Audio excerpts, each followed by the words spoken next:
It is one of the most underreported crimes that can affect women for the rest of their lives.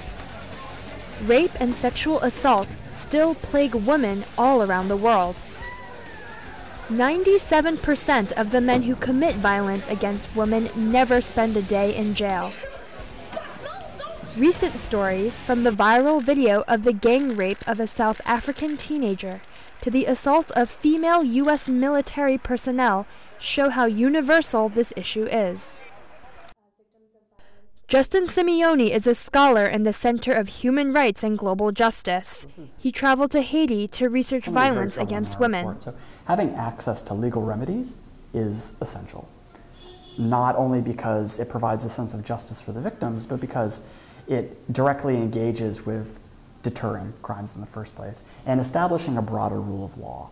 You know, one of the huge problems in a place like Haiti, but in other countries as well, is that there isn't a social structure, there isn't a legal structure in place that actually sanctions these crimes. The lack of legal structures was amplified when a 7.0 magnitude earthquake hit Haiti early in January of 2010.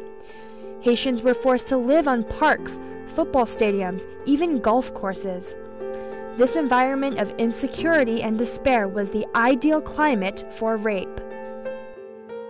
If you want to protect women's rights, you don't need a law. You do need a law, but you need more than that. You need economic opportunities, you need political support from people that are going to pass additional legislation and provide additional administrative support. You need social inclusion, and you need social recognition that a problem is taking place. The problem starts with the perpetrator. Men who don't feel empowered themselves, who don't feel as though they have stability in their lives, who don't feel as though they have a role to play in terms of bringing in income and holding a job and providing for a family, who feel as though they've been emasculated, very honestly, in countries like Haiti where there's this very strong masculine impulse. That masculine impulse is in the United States too. We are living in a world where dominant male images are reinforced by society. In David Shea's case, his father's abuse towards his mother was an expression of power and control. They would argue so roughly that it would escalate into physical fighting. And my parents would throw things at each other like cups, dishes, chairs, and the furniture in the house after their fighting would just be ruined. I had to literally tiptoe around the house because there's so much debris on the floor. The fighting got so bad that my dad had the urge to pull out a gun and threaten to shoot my mom. And my mom was so scared that she called the cops on him, and my dad was arrested for domestic violence. I'm a little nervous to be in relationships because I am nervous about ending up like my parents.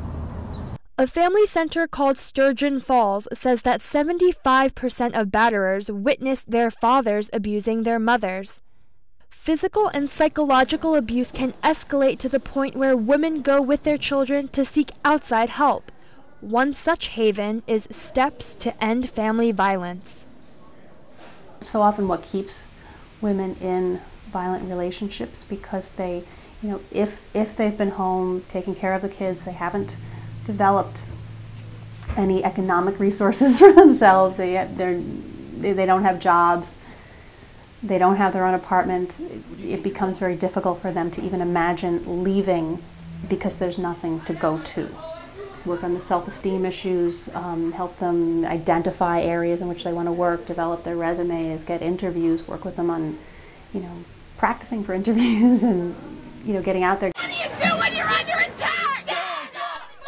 Getting out there is crucial in spreading the word about violence against women. Slutwalk was a series of protests that happened across the world. It all started when a Toronto police officer suggested that to remain safe, women should avoid dressing like sluts.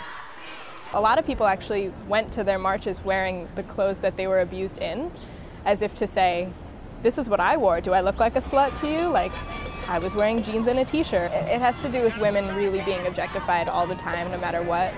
And when women are objects and not people, it makes it much easier to justify taking advantage of them.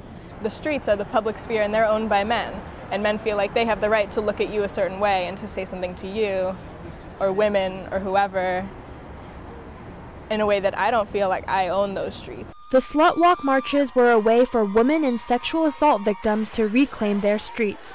Hollaback is an organization dedicated to ending street violence by using mobile technology. So street harassment is any type of harassment that happens in public space, from verbal harassment to groping, public masturbation and stalking. And we do address street harassment through two ways. We do it through digital storytelling. We get folks around the world to share their stories. And we also do it by developing leaders around the world to really take on and address this issue. Hollaback has a free iPhone and Droid app so victims can share their stories. We use those stories to build research so that we know how this is happening, how it affects people, what the implications are. We use those stories to map them, rip them up along district lines and show legislators, get them involved and to show them how it matters.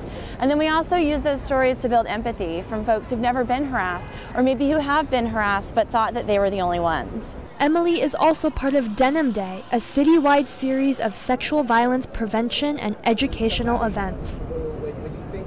A kickoff press conference for the event was held at City Hall to unite New York City borough presidents, council members, and rape survivors.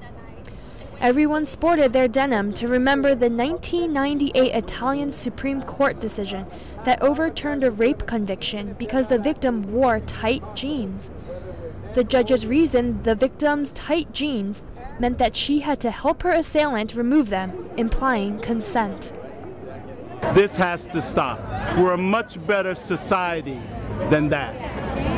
And if we all work together, we can stop these kinds of crimes. Some people just overlook this day as just another Women's Day, something women just fighting about. Some people don't see the sensitivity just in this problem, so it's tough out there for some women.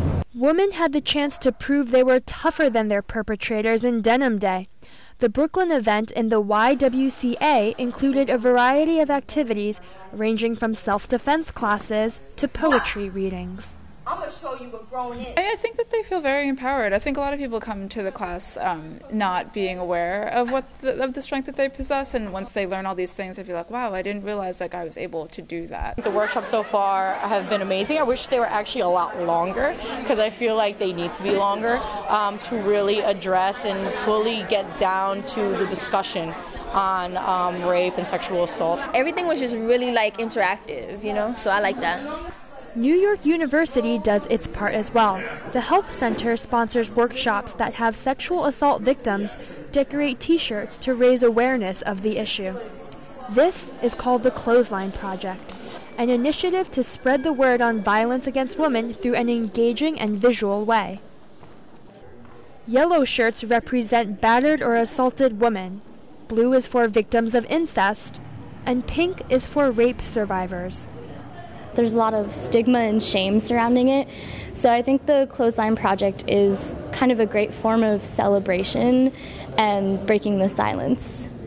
Breaking the silence begins with talking about what violence is and enlisting brother allies to address the problem. I think telling your story is revolutionary. Stories have always been the catalyst for social movements, whether we're talking about Rosa Parks, Rodney King, Matthew Shepard. Stories are what captivate the public imagination and really help to push issues forward. We need our men to face this problem themselves and look in the mirror and be like, I am part of the problem. And in order for women to find a solution, I must be part of that solution and acknowledge that solution. Getting men themselves to recognize the value of women, the importance of women, the respect and rights that we should be according to women, that's where change will happen. We live in a world today where social media can make change, and it is making change. Empowering both women and men, instilling healthy relationship values, and finding an outlet to share experiences are all ways to fight the problem. This is a Sheri Chiu report.